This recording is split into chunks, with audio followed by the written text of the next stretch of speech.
எந்த கலைஞனும் அவளை சிலை வடிப்பான், எந்த புலவனும் அவளை பாட்டில் வைப்பான். அந்த இயற்கையும் அவள் மேல் காதல் கொள்ளும், அவள் நினைவாலே என் காலம் செல்லும்.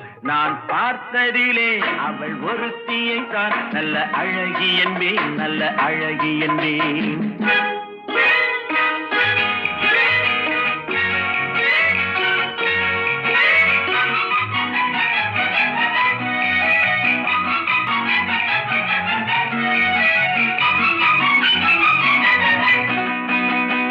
இடையோ இல்லை இருந்தால் முல்லை கொடி போல் மெல்ல வளையும், சின்ன குடை போல் விரியும் இமையும் விழியும் பார்த்தால் ஆசை விளையும்.